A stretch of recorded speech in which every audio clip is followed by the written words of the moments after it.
Bab 23, Majikanku. Ucapan Tisa berhenti saat ponselnya tiba-tiba berdering. Sebentar ya Bu. Tisa bergegas mengangkatnya. Halo, Tisa, kamu di mana? Tanya Bitati di balik telepon. Aku sedang di rumah ibu. Di rumah ibu. Kenapa tidak izin sama Nyonya Dina? Dia mencarimu. Kamu cepat kembali sebelum Nyonya Dina marah lagi. Baiklah, aku akan kembali. Tisa menutup teleponnya. Bu, maaf ya, aku harus kembali. Tidak lama Ibu Ratih akan datang. Pamit Tisa seraya mencium punggung tangan sang ibu, lalu bergegas keluar dari rumahnya. Tidak lama kemudian Tisa sampai di rumah Pak Handoko. Tisa, dari mana kamu? Nyonya Dina langsung menegurnya, melihat Tisa yang baru melangkah masuk ke rumahnya. Saya dari rumah ibu. Dari rumah ibu. Siapa yang mengizinkanmu? Cecarnya, menatap kesal Tisa. Semalam saya sudah izin dengan Bapak. Kamu tidak menganggap saya. Seharusnya kamu izin juga dengan saya. Dan, Mah, panggil Yuza menghampiri kedunya. Sayang, kamu mau kemana? Tidak ke kampus kan hari ini? Melihat Yuza yang sudah tampak rapi padahal hari ini hari libur. Aku mau jalan dengan teman-temanku ke puncak. Ke puncak. Ya, aku akan bermalam di sana. Ya sudah, hati-hati ya sayang. Aku akan mengajak Tisa. Mengajak Tisa. Untuk apa kamu mengajak pembantu ini? Di sana tidak ada yang memasak untuk kami. Jadi aku butuh Tisa. Yuza beralasan. Ayo ikut. Meraih tangan Tisa. Tapi sayang, lusa aku kembali. Setelah Yuza bergegas menuntun Tisa keluar rumah sebelum Nyonya Dina protes. Kita mau ke puncak? Tanya Tisa di sela-sela perjalanan mereka. Balas Yuza singkat. Tak ada percakapan di antara keduanya selama perjalanan. Tisa hanya memalingkan wajahnya ke arah jendela, walau Yuza sesekali melirik ke arahnya. Hampir 2 jam Yuza melajukan mobilnya. Ayo turun.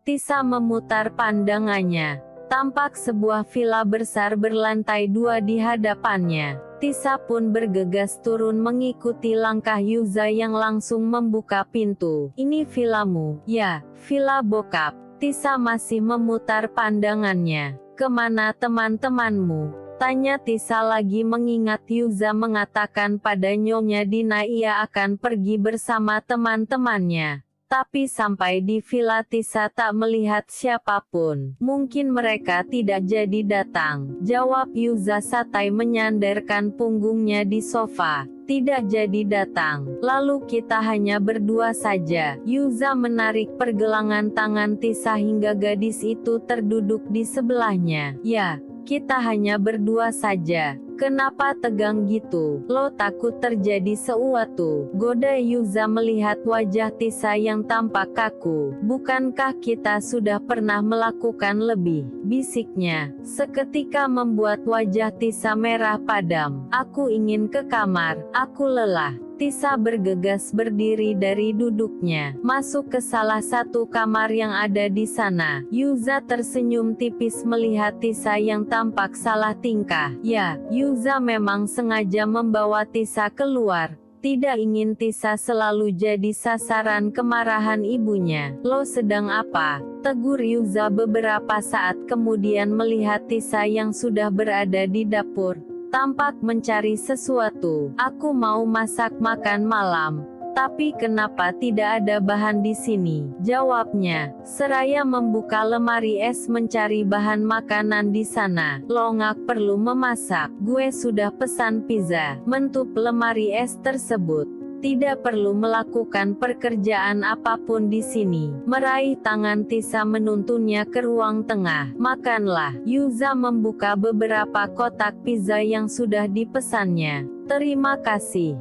Tisa tersenyum. Segera menyantap makanan tersebut.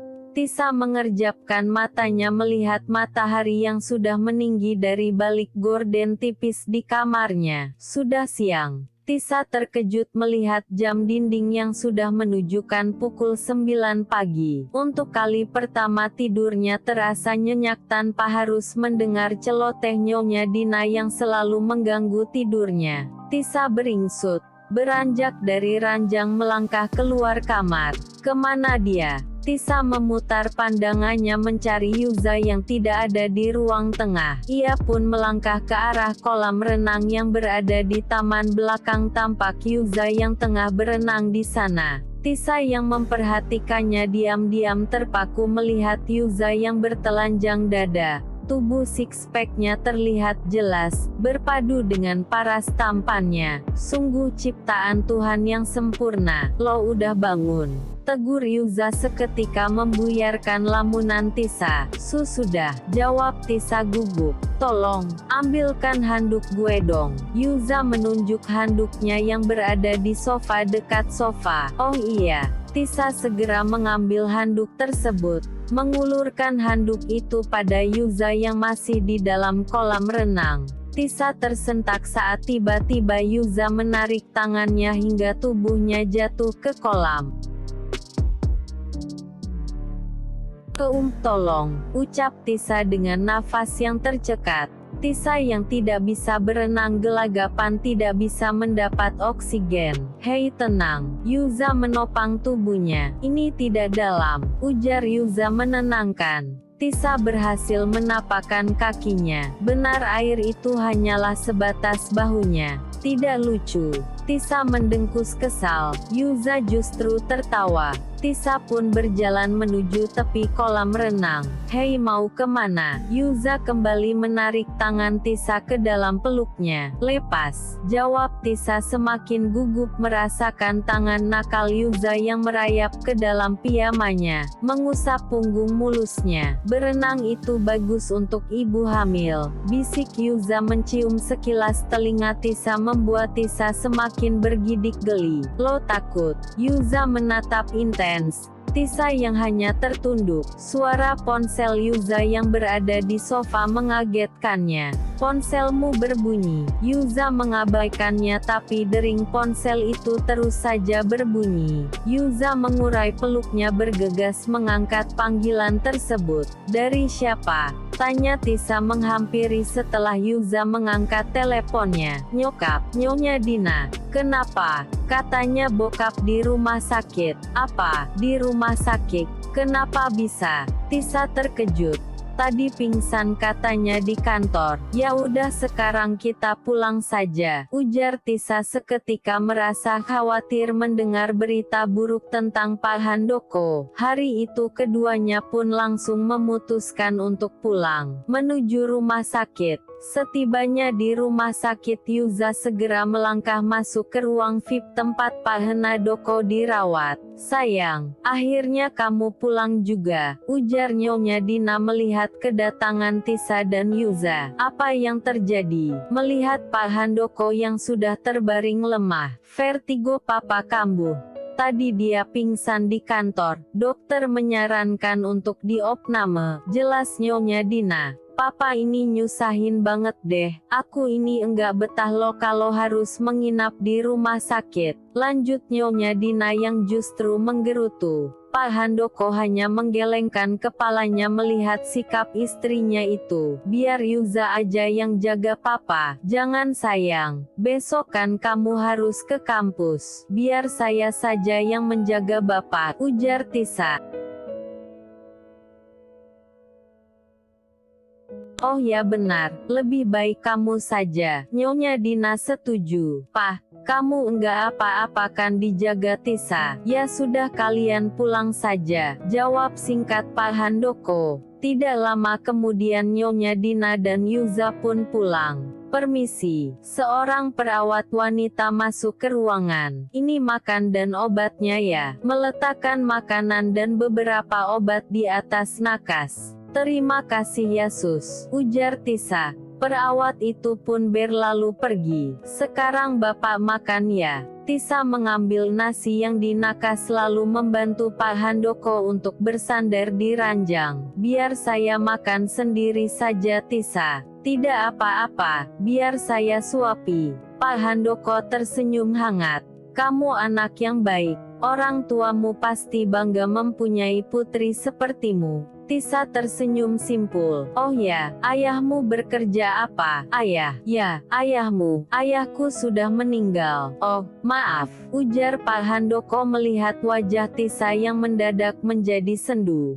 Apa-apa? Tisa kembali tersenyum. Ia sangat bersyukur mendapat majikan sebaik dan sehangat Pak Handoko. 2 hari setelah diopname, Pak Handoko pun diperbolehkan pulang. Kak Bagas, gumam Tisa membaca pesan yang dikirim Bagas pagi itu. Tisa, apa kita bisa bertemu? Aku sudah merangkum banyak materi pelajaran untukmu, tulis Bagas dalam pesannya. Tisa tersenyum tipis. Tidak menyangka Bagas masih bersedia merangkumkan materi pelajaran untuknya. Walau kini Bagas sudah duduk di bangku kuliah, bagaimana aku menemuinya? Tisa termenung. Nyonya Dina pasti tidak akan memberikan izin untuknya. Tisa, mendengar Nyonya Dina yang memanggilnya, Tisa bergegas keluar dari kamarnya. Ya Nyonya, menghampiri Nyonya Dina yang sudah bersedekap tangan menunggunya. Beli ini, memberikan secari kertas yang berisi catatan belanjaan bulanan pada Tisa. Sepulang belanja aku bisa menemui Kak Bagas. Baik Nyonya, jawab Tisa merasa mendapat kesempatan. Tisa pun bergegas menuju supermarket. Berbelanja lebih dahulu sebelum menemui Bagas yang sudah menunggunya di taman kota. Tak lama kemudian Tisa sampai di taman kota. Kak Bagas menghampiri Bagas yang tengah menunggunya di kursi taman. Tisa, Bagas tersenyum dan Tisa pun duduk di sebelahnya. Bagas memberikan buku materi yang dijanjikan. Dengan seksama Tisa membuka lembaran-lembaran materi itu. Aduh, rintih Tisa tiba-tiba. Kenapa Tisa? Tanya Bagas melihat Tisa memegangi perutnya. Perutku kram Kak. Keluh Tisa merasakan bagian perutnya gitu kram. Kita ke rumah sakit ya, bujuk Bagas merasa khawatir dengan kandungan Tisa. Tidak usah Kak, aku mau pulang saja. Tisa berdiri dari duduknya, namun rasa kram yang dirasakannya membuatnya tidak sanggup berjalan. Pokoknya kita ke rumah sakit. Bagas segera memapah Tisa untuk masuk ke dalam mobil Ma. Tidak lama mereka pun sampai. Bagas langsung mendaftarkan Tisa ke dokter kandungan. Makasih ya gue sekalian udah anterin gue, ujar Clarissa pada teman-temannya usai memeriksakan dirinya yang sempat tidak enak badan. Lo yang sehat dong Riz. Kalau enggak lo siapa yang traktir kita lagi coba, celetuk salah satu temannya. Lo ya, mereka pun kompak tertawa kecil. Riz bukannya itu si miskin ya, seru salah satu temannya menjentikan jarinya pada Tisa. Iya itu kan si miskin, ngapain dia sama Kak Bagas coba, seru Clarissa langsung meradang melihat Bagas yang duduk di sebelah Tisa. Si miskin lagi sakit, bukan sakit, itu tuh bagian kandungan. Sontak mereka semua tercengang melihat Bagas dan Tisa yang tengah duduk menunggu panggilan pada dokter kandungan. Jangan-jangan si miskin, seru Clarissa saling melempar pandang dengan teman-temannya.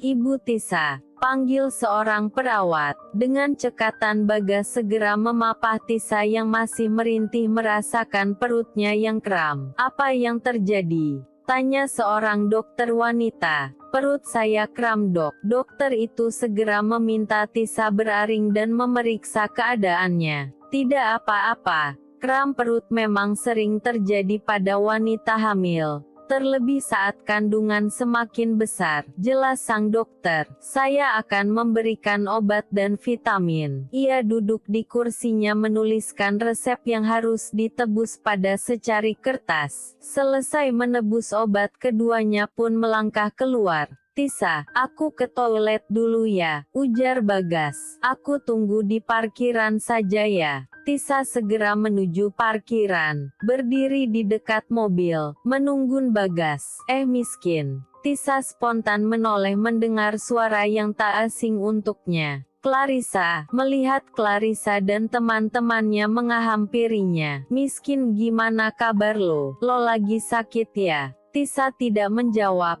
Tidak ingin meladeni. Kok diem? Lo sakit atau lo sedang hamil? Tisa tersentak. Kenapa lo kaget? Sekarang gue ngerti kenapa lo enggak sekolah lagi, ternyata lo lagi hamil ya, sama Kak Bagas pula.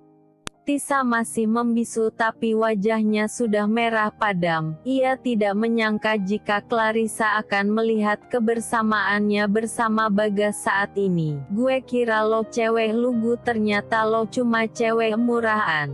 Tisa spontan menggerakkan tangannya untuk menamparkan sebelah pipi Clarissa, namun Clarissa lebih dulu menghalaunya. Apa, lo mau tampar gue? Lo pikir lo lebih baik dari gue? Lo tuh cuma cewek murahan dan gue yakin lo pasti yang menggoda Kak Bagas. Cecar Clarissa yang terus memaki Tisa. Lepas tangan lo, ujar seseorang menepis tangan Clarissa yang masih mencekal lengan Tisa. Kak Yuza. Mereka semua tampak terkejut melihat kedatangan Yuza. Kalau lo masih menghinanya lo akan berurusan sama gue, ancam Yuza mencengkram lengan Clarissa. Sakit, rintih Clarissa. Yuza melepas cengkramannya, meraih tangan Tisa dan masuk ke dalam mobilnya. Kak, pelan-pelan, ujar Tisa merasa takut karena Yuza melajukan mobilnya dengan kecepatan tinggi. Di saat yang bersamaan ponsel Tisa berdering tertera nama Bagas di sana. Yuza segera merampas ponsel itu dari tangan Tisa, menepikan mobilnya di pinggir jalan. Sampai kapan lo mau berhubungan dengannya? Yuza menatap tajam bola mata jernih itu. Aku akan tetap berhubungan dengannya,